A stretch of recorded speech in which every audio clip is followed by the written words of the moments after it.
చరణ్ పేరు మర్చిపోయే కాన్సెప్ట్ ఎవరిదండి అది? చరణ్ పేర్లు మర్చిపోతారు అని చెప్పేసి అది ఆయన ఎలా యాక్సెప్ట్ చేశారు అంత ఈజీగా తీసుకున్నారు అది?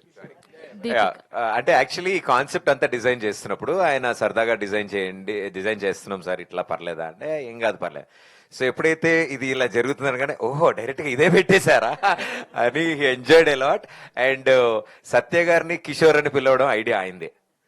సో అది మేము అనుకోలే, ఆయనే దాన్ని క్రియేట్ చేశారు, ఆయనే అది అన్నారు.